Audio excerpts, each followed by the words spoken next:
ورسول رب العالمين صلى الله وسلم وبارك على سيدنا محمد وعلى آله وصحبه أجمعين. മനുഷ്യരെ സംബന്ധിച്ചിടത്തോളം ജീവിതത്തിൽ ഒഴിവാക്കാൻ കഴിയാത്തതും എന്നാൽ പരിശുദ്ധമായ ഇസ്ലാമിൽ നിയത്തുണ്ടെങ്കിൽ അതൊരു ഇബാദത്താക്കി മാറ്റാൻ കഴിയുന്നതും വളരെ പുണ്യങ്ങൾ നിറഞ്ഞതുമായ ഒരു പ്രവർത്തനമാണ് നഖം വെട്ടുക, നഖം മുറിക്കുക എന്നുള്ളത്. പരിശുദ്ധമായ ഇസ്ലാമിൽ അത് പുണ്യമാക്കപ്പെട്ട ഇബാദത്താണ്, സുന്നത്തായ കാര്യമാണ്.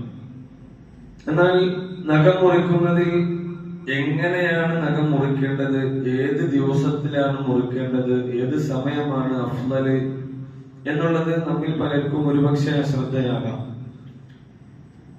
ബഹുമാനപ്പെട്ട സൈനുദ്ദീൻ മഖ്ദൂം തങ്ങൾ കർമ്മശാസ്ത്ര മേഖലയിലെ പ്രസിദ്ധ കിതാബായ ഫത്ഹുൽ മുഈനിൽ പറയുന്നുണ്ട്, വൽ മുഅത്തമദു ഫീ കൈഫിയത്തി തഖ്ലീമിൽ യദൈൻ. ഒരുപാട് അഭിപ്രായ വ്യത്യാസങ്ങളുള്ള മേഖലയാണ് നഖം മുറിക്കുന്നതിന്റെ രൂപം, ഏത് വിരൽ കൊണ്ട് ആദ്യം തുടങ്ങണം എന്നുള്ളത്. എന്നാൽ നമ്മുടെ ഫിഖ്ഹി മേഖലയിൽ ഏറ്റവും പ്രസിദ്ധമായ, ഏറ്റവും പ്രബലമായ അഭിപ്രായം അനുസരിച്ച് ബഹുമാനപ്പെട്ടവർ പറയുകയാണ്,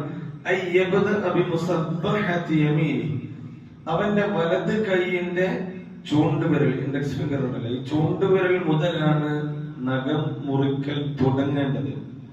നമ്മൾ സാധാരണ ശ്രദ്ധിക്കുമ്പോൾ ഏതെങ്കിലും ഒരു ഭാഗത്ത് ദൂരറ്റം നമ്മൾ തുടങ്ങിയിട്ട് മറ്റേറ്റം വരെ വെട്ട. എന്നാൽ സുന്നത്തായ രീതി എങ്ങനെയാണ്? വലത് കൈയിന്റെ ചൂണ്ടുവിരൽ മുതൽ തുടങ്ങുക എന്നതാണ്. അങ്ങനെ തുടങ്ങിയിട്ട് വലത് കൈയിന്റെ ചെറുവിരൽ, ഈ ചെറിയ വിരലുണ്ടല്ലോ, ഈ വിരൽ വരെ ഇങ്ങനെ തുടർച്ചയായിട്ട് വെട്ടുക.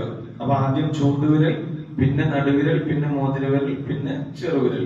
അത് കഴിഞ്ഞ് അവസാനമാണ് തമ്പ്, നമ്മുടെ തള്ളവിരൽ, പെരുവിരൽ എന്ന് പറയുന്ന ഈ വിരൽ ലാസ്റ്റ് ആണ് വെട്ടേണ്ടത്. അതിനുശേഷം ഇടത്തെ കൈയിൽ നിന്നും ചെറുവിരൽ മുതൽ നേരെ ഓർഡർ അനുസരിച്ച് തള്ളവിരൽ വരെ.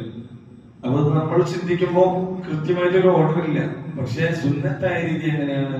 വലത് കൈയിന്റെ ചൂണ്ടുവിരൽ മുതൽ തുടങ്ങി ചെറുവിരൽ കഴിഞ്ഞ് അവസാനം തള്ളവിരൽ വെട്ടുക, പിന്നെ ഇടത്തെ കൈയിന്റെ ചെറുവിരൽ മുതൽ തുടങ്ങിയിട്ട് ലാസ്റ്റ് തള്ളവിരൽ വരെ ഈ ഒരു ഓർഡറിൽ വെട്ടുക. കാലിന്റെ ഓർഡർ അനുസരിച്ച് പെട്ടെന്ന് മനസ്സിലാക്കാവുന്നതാണ്.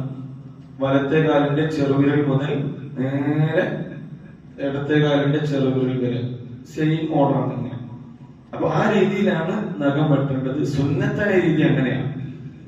പിന്നെ ഏത് സമയത്ത് വെട്ടണം എന്നുള്ളത്, അതിലും പല അഭിപ്രായങ്ങളുണ്ട്.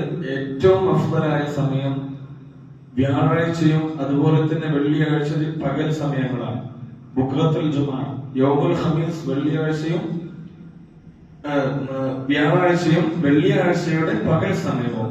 അതിൽ തന്നെ ഏറ്റവും പ്രബലമായതും ഏറ്റവും ശ്രേഷ്ഠമായ സമയം ബഹുമാനപ്പെട്ട സയ്യിദുൽ ബക്കരി തങ്ങൾ പറയുന്നുണ്ട്, മൻ അറാദ അൻ യഅ്മനൽ ഫഖറ വശികായത്തൽ ഐനി വൽ ബറസി വൽ ജുനൂൻ.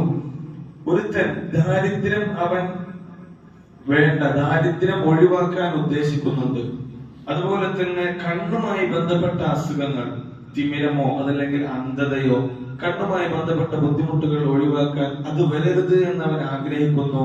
വൽ ബറസ, അതുപോലെ തന്നെ പാണ്ട് അല്ലെ, വെള്ളപ്പാണ്ട്, അതുപോലെ വൽ ജുനൂൻ, ഭ്രാന്ത്, ഇത്തരം അസുഖങ്ങൾ, ഇത്തരം ബുദ്ധിമുട്ടുകൾ വരരുത് എന്നൊരാൾ ആഗ്രഹിക്കുന്നുണ്ടെങ്കിൽ